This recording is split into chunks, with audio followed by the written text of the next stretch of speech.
Hello friends. हम इस video में डिस्कस करेंगे ट्रायल के प्रोसेस को, कैसे ट्रायल प्रोसेस शुरू होता है। इससे पहले वाली वीडियो में डिस्कस करा था प्री ट्रायल स्टेज। अब हम करेंगे ट्रायल स्टेज। ट्रायल से पहले की स्टेज क्या होती है और ट्रायल के बाद की स्टेज क्या होती है। ठीक है, क्रिमिनल प्रोसेस में। अब इसमें क्या कहते हैं, प्री ट्रायल जो पोस्ट ट्रायल जो ट्रायल स्टेज है, इसमें ये होती क्यों है, इसका बेसिकली कंसेप्ट है क्या। प्री ट्रायल स्टेज और ट्रायल स्टेज के मतलब प्री ट्रायल के बाद जो ट्रायल स्टेज है, इसका प्री ट्रायल में तो आपने ये चेक कर लिया कि हाँ भाई केस बन रहा है। ठीक है, अब उसका ट्रायल, ट्रायल में ये पता करेंगे कि ये जेन्युइनली बन रहा है या वो कैसे पता चलेगा या नहीं बन रहा है। उसमें प्रेमा फेसाई से लगता है उसमें कि हाँ केस बन रहा है, अगर जो उसमें नहीं लग रहा तो केस डिसमिस हो जाता है। अब ट्रायल में एविडेंस से प्रूव होगा कि ये इनोसेंट है या गिल्टी है। प्रूविंग गिल्टी और इनोसेंस ऑफ द अक्यूज, या तो अक्यूज गिल्टी प्रूव होगा या इनोसेंस प्रूव होगी। ठीक है, इंट्रोडक्शन। ट्रायल स्टेज जो है, इसमें जो ट्रायल स्टेज है इसमें डिटरमाइन गिल्ट और इनोसेंस, दो चीज डिटरमाइन होंगी, या तो गिल्ट या इनोसेंस। ठीक है, प्रोसिक्यूशन प्रूव करेगा गिल्ट, डिफेंस प्रूव करेगा इनोसेंस। प्रोसिक्यूशन का काम है गिल्ट प्रूव करना, गवर्नमेंट का एडवोकेट होता है वो, उसका काम है गिल्ट प्रूव करना। डिफेंस बेचारा बचाएगा अक्यूज को और इनोसेंट प्रूव करेगा उसकी।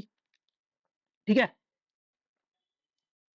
उसके बाद चार्ज फ्रेमिंग के बाद ट्रायल एक्चुअली बिगन हो जाता है। ठीक है, the court frame charge after the considering the material fact. Material fact prove करने के बाद चार्ज ऑलरेडी फ्रेम हो जाए, चार्ज फ्रेम हो जाएंगे। ठीक है, अगर जो मटेरियल फैक्ट ऐसा इनसफिशिएंट होते हैं, ऐसा लगता है कि प्रेमा फसाई केस है तो डिस्चार्ज कर देते हैं केस को, और अगर जो लगता है कि केस बन रहा है तो चार्ज फ्रेम हो जाएंगे और ट्रायल बिगिन हो जाएगा। उसके बाद प्रोसिक्यूशन एविडेंस लीड करेंगे। ठीक है, हमेशा जो क्रिमिनल ट्रायल होता है वो प्रोसिक्यूशन ही लीड करता है, प्रोसिक्यूशन एडवोकेट लीड करता है। ठीक है, prosecution lead the evidence, present the evidence. ठीक है, और उसके बाद एग्जामिनेशन इन चीफ होगा विटनेस का, अक्यूज का, विटनेस का, जो भी विटनेस लिस्ट में होगा, अक्यूज विटनेस लिस्ट में सारे विटनेसेस को क्वेश्चन करा जाएगा। एग्जामिनेशन इन चीफ होगा, री एग्जामिनेशन होगा, क्रॉस होगा, री होगा। ठीक है, इफ नीडेड री एग्जामिनेशन भी होगा।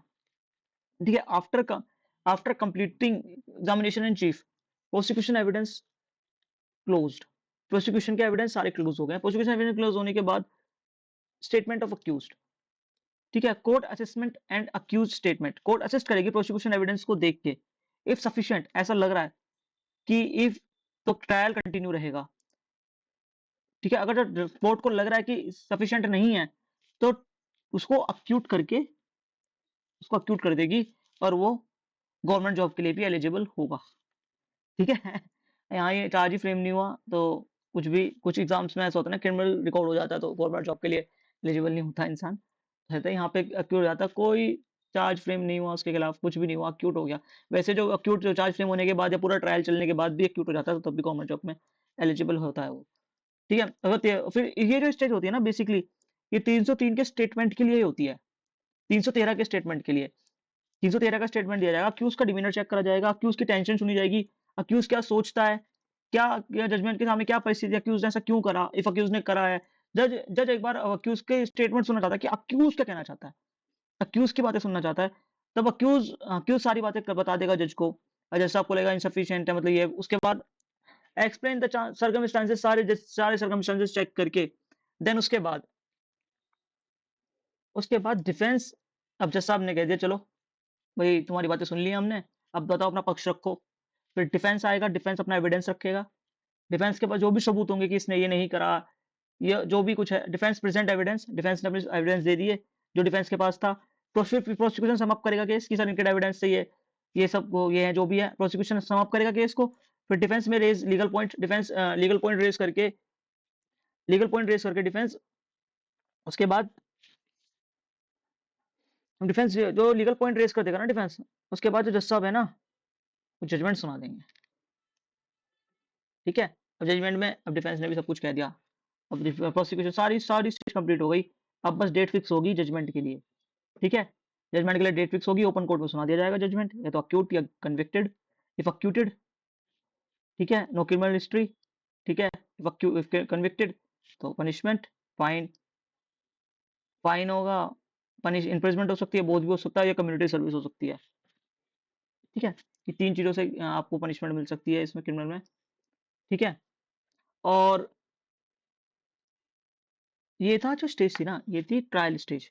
अब इसके बाद की स्टेज होती है अगर तो तुम हार गए, अपील में जाओगे, ठीक है, हाई कोर्ट, सुप्रीम कोर्ट, ठीक है। हमने अपील देख ली, ट्रायल के बाद अपील शुरू हो गई, high court, supreme court.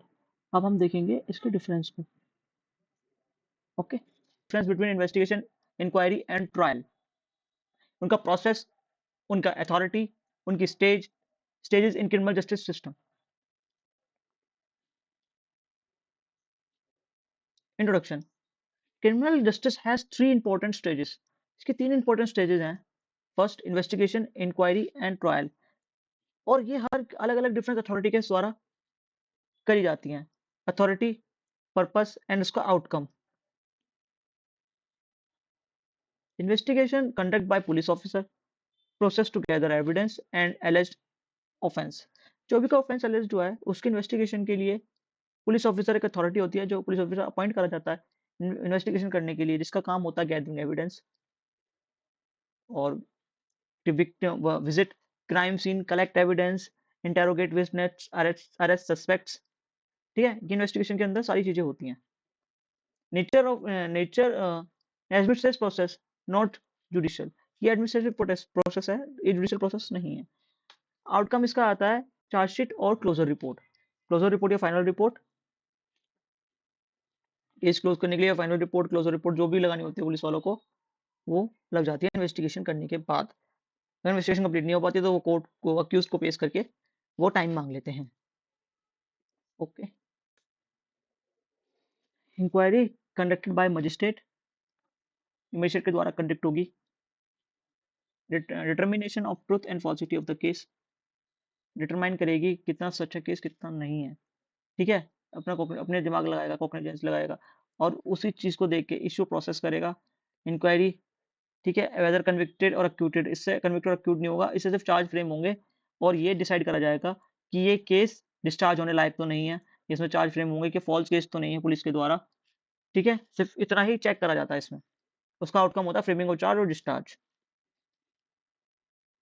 Trial, trial conducted by the जज, magistrate, purpose decide guilt innocence of the accused, process, examination of witness, presentation of evidence and legal argument, outcome conviction और final argument, final decision होगा इसका।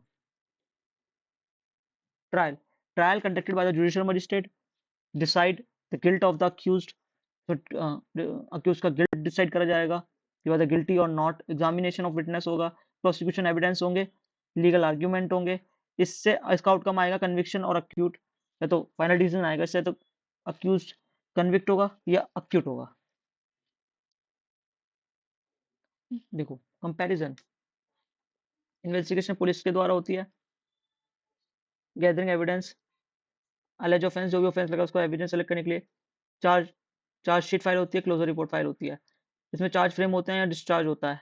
Magistrate के through होती है clarify the fact before the charges, charge frame होने से पहले inquiry में मजिस्ट्रेट ये क्लैरिफाई करता है कि केस झूठा तो नहीं है, ठीक है, फॉल्सली फंसाया तो नहीं जा रहा अक्यूज्ड को। ये सब चीज डिसाइड करने के बाद चार्ज फ्रेम कर देता है। जैसा आपको लगता है कि ऐसा कुछ नहीं है, जज साहब चार्ज फ्रेम कर देते हैं और इशू प्रोसेस कर देते हैं। उसके बाद चार्ज फ्रेम के बाद ट्रायल शुरू होता है, जज या जुडिशियल मजिस्ट्रेट करेगा, उसका determining guilt of the innocence, इससे इनोसेंस और गिल्ट प्रूव करते हैं और कन्विक्ट या अक्यूट कर देते हैं अक्यूज्ड को, उसका डिसीजन, उसका आउटकम आएगा कन्विक्शन और अक्यूट। अब आपने तीनों चीजें पढ़ ली, इंक्वायरी, ट्रायल, इन्वेस्टिगेशन। ठीक है, अब हम पहले पढ़ेंगे इन्वेस्टिगेशन। अब इन्वेस्टिगेशन को शुरू से पढ़ेंगे, इन्वेस्टिगेशन के अंदर होता क्या क्या है। ओके, अब जो भी आप डिस्कस करेंगे हम इन्वेस्टिगेशन के अंदर करेंगे। इन्वेस्टिगेशन में इन्वेस्टिगेशन क्यों जरूरी है, इन्वेस्टिगेशन के फायदे क्या होते हैं, एफआईआर मिलते ही इन्वेस्टिगेशन शुरू आती है, सबसे पहले एफआईआर पढ़ेंगे। ठीक है, और एविडेंस गैदरिंग होती है इसमें, inquiry, judicial question, trial, final determination of innocence, ये कंक्लूजन है। ये तीन चीजें पढ़नी है, इन्वेस्टिगेशन, इंक्वायरी एंड ट्रायल। सबसे पहले हम इन्वेस्टिगेशन पढ़ेंगे। Okay, thank you.